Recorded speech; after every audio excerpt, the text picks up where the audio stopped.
আগের কথা। বেশ বড় এক বট গাছের নিচে বাস করত একটি মিষ্টি হাঁস। সে সারাদিন নদীতে খাবার সংগ্রহ করত। একদিন সন্ধ্যায় সে বাসার উদ্দেশ্যে রওনা দিচ্ছিল আর বলতে লাগলো, ভাল লাগে না, আর কতদিন এভাবে একা একা খাবার সংগ্রহ করব। কবে যে আমার বাচ্চা কাচ্চা হবে, আমায় মা বলে ডাকবে।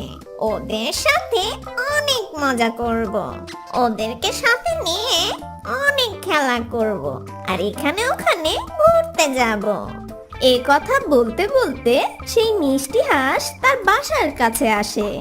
বাহ, আজ এত তাড়াতাড়ি বাসায় চলে এলাম। এইসব কথা ভাবতে ভাবতে কখন যে পথ ফুরিয়ে গেল টেরই পেলাম না। বেশ ক্লান্ত লাগছে, যাই এবার একটু বিশ্রাম নেই। আর সেই মিষ্টি হাঁস এই কথা বলে ঘুমিয়ে পড়ে। আর পরের দিন সকালবেলা সেই মিষ্টি হাঁস ঘুম থেকে উঠে খাবারের সন্ধানে বেরিয়ে পড়ে। এভাবে চলে যায় বেশ কিছুদিন। সেই মিষ্টি হাঁস একদিন রাতে একটা ডিম পাড়ে। সে পরের দিন সকালবেলা ঘুম থেকে উঠে, বাহ, অনেক দিন পর এখন আমি আমার বাচ্চা কাচ্চার মুখ দেখতে পারবো। ভাবতেই আমার খুব আনন্দ হচ্ছে। কি নাদোষ নদোষ একটা ডিম পেরেছি আমি। আচ্ছা, এই ডিমটা কি আমি এভাবেই রেখে যাব? যদি কেউ চুরি করে নিয়ে যায়? না, আমি আর কোথাও যাব না। কিন্তু আমি যদি বাড়ির বাইরে না যাই তাহলে খাবো কি? কি যে করি এখন? কিছু একটা দিয়ে এই ডিমটা ঢেকে রেখে যাই। সেই মিষ্টি হাঁস জঙ্গল থেকে একটি পাতা ছিঁড়ে এনে তার ডিমটা ঢেকে রাখে। ব্যাস, এবার হয়েছে। এখন আর কেউ জানতেই পারবে না এখানে কি আছে। যাই, এবার আমি নিশ্চিন্তে খাবার খুঁজতে যাই। আর সেই মিষ্টি হাঁস চলে যায় খাবার খুঁজতে। আর বেশ কিছুক্ষণ পর সন্ধ্যা নেমে যায় আর সে তার বাড়ি ফিরে আসে। আর সে বাড়ি ফিরে এসে পাতা সরিয়ে তার ডিম দেখতে থাকে। এই তো, আমার ডিমটা এখানেই আছে, কেউ দেখেনি। এখন আমি ঘুমিয়ে পড়ি। সেদিন রাতে মিষ্টি হাঁস আরেকটি ডিম পাড়ে। আর পরের দিন সকালে উঠে তার ডিমটা দেখতে থাকে। বাহ, আরেকটা ডিম। এখন আমি দুটো বাচ্চার মা। আহা, কি মজা! এইভাবেই সে মিষ্টি হাঁস এক এক করে 4টা ডিম পাড়ে। একদিন সকালে নিয়ম মতন সেই মিষ্টি হাঁস তার ডিমগুলোকে পাতা দিয়ে ঢেকে খাবার খুঁজতে বের হয়। অন্যদিকে যাচ্ছিল একটি মিষ্টি রাজহাঁস। হঠাৎ সেই রাজহাঁস বুঝতে পারলো তার ডিম পাড়ার সময় হয়েছে।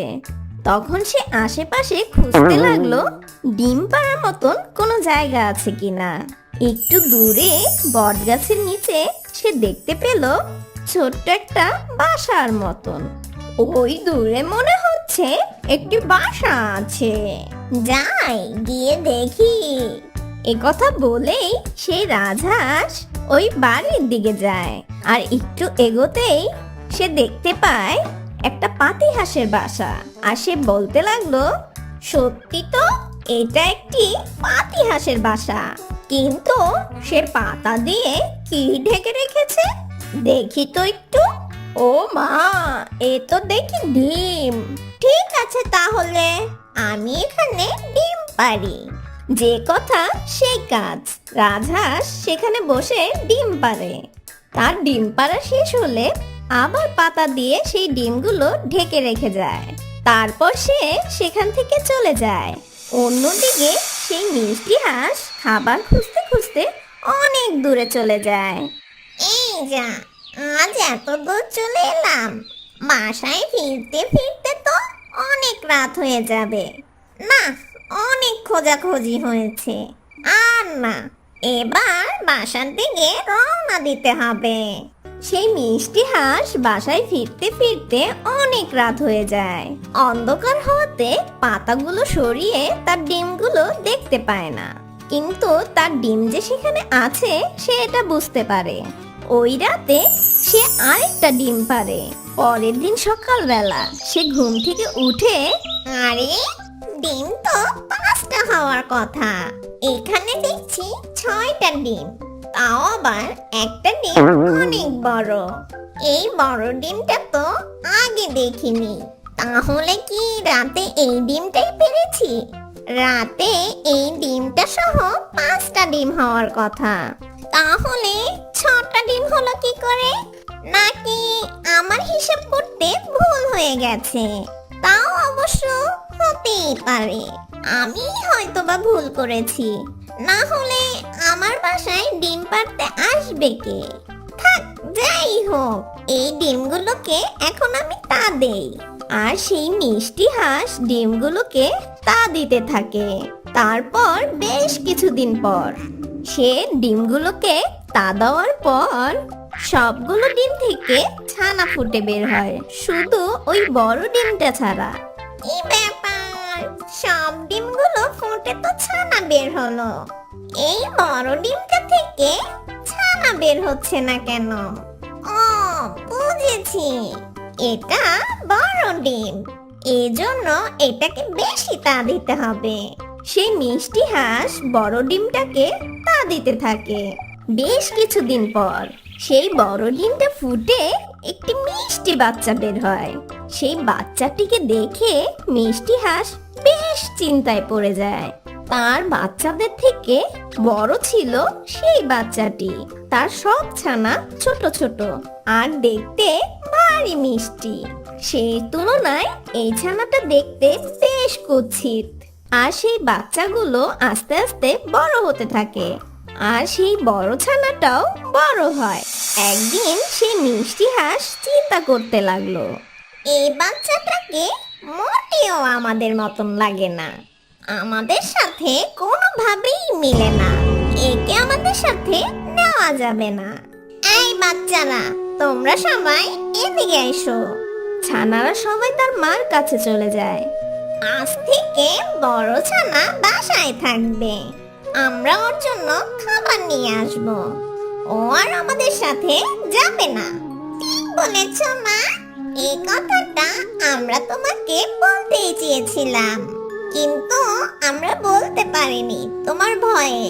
ওকে আমাদের সাথে একটু মানায় না মা, আমরা সবাই দেখতে পারি মিষ্টি, আর ও আমাদের থেকে বেশ কুৎসিত, ওকে দেখতে বেশ বড় আর ভয়ানক লাগে।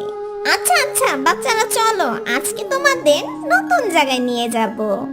এই বড় ছানা, তুমি এই বাসাতেই থাকবে, কোথাও তুমি যাবে না, এই বলে দিলাম আমি। সবাই সেই বড় ছানাকে রেখে চলে যায়।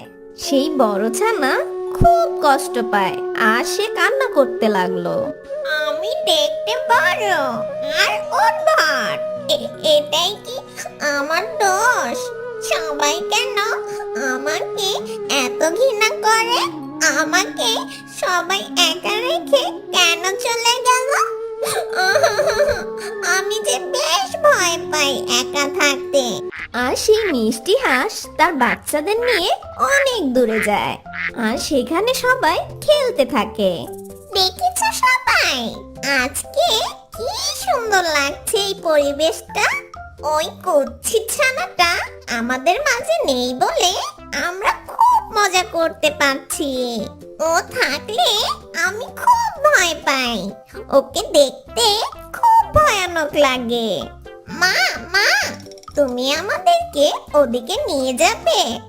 বাবা শুনো, ওদিকে আমি কোনো সময় যাইনি, ওদিকে গেলে যদি বিপদ হয়, তাছাড়া আজকে অনেক রাত হয়ে গেছে, চলো আমরা কালকে আবার আসবো।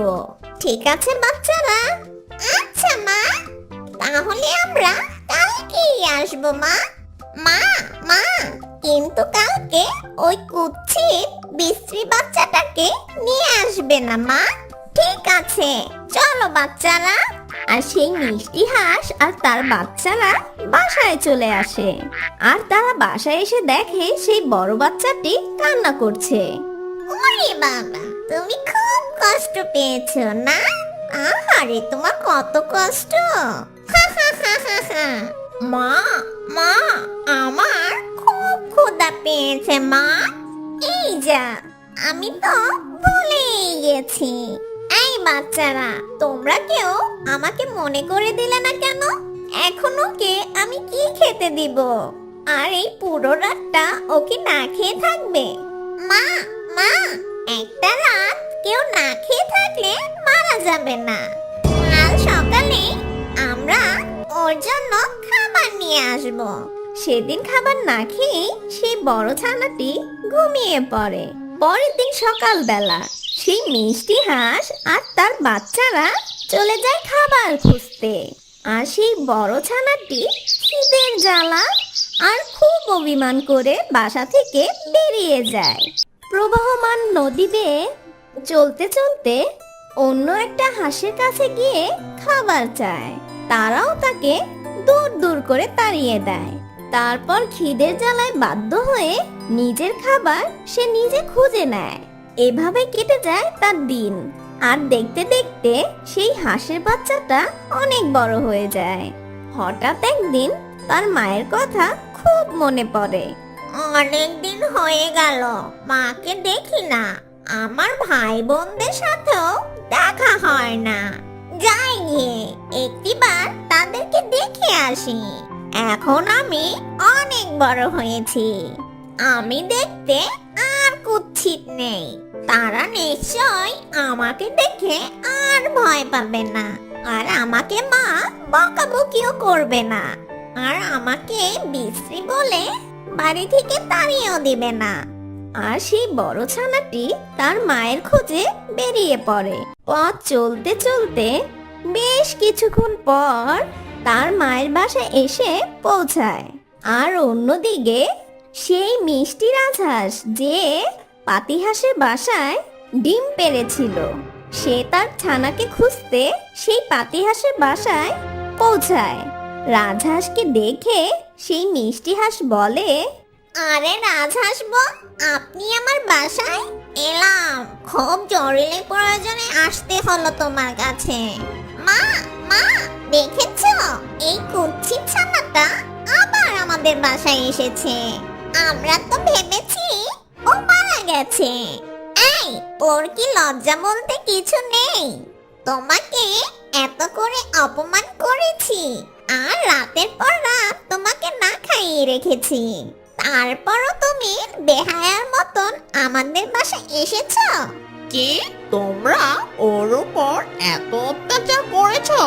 তোমরা এত পাষাণ? তবে শোনো, তোমরা এই বাচ্চা আমার। আমি একদিন খুব বিপদে তোমাদের বাসায় ডিমটা পেড়েছিলাম।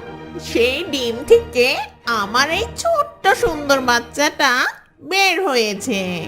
তাকে তোমরা এত কষ্ট দিয়েছো আর এত অত্যাচার করেছো, আমার ভাবতেই অবাক লাগছে। এই নিষ্পাপী মাসুম বাচ্চাকে কেউ এভাবে অত্যাচার করে? রাজহাঁস বোন, আমার অনেক ভুল হয়ে গেছে। তুমি আমাকে মাফ করে দাও। আর আমার এই ছোট্ট বাচ্চারা বুঝতে পারেনি। কোনোদিনও না। তোমাদের মতন এই পাতিহাঁসদের আমি কোনোদিনও মাফ করতে পারবো না। তোমরা এখনই এই জঙ্গল ছেড়ে বেরিয়ে যাও। তারপর সেই মিষ্টি পাতিহাঁস আর তার ছানারা সেখান থেকে চলে যায়। আর রাজহাঁস বেশ খুশিতে তার বাচ্চাটাকে নিয়ে তার বাড়ি চলে যায়।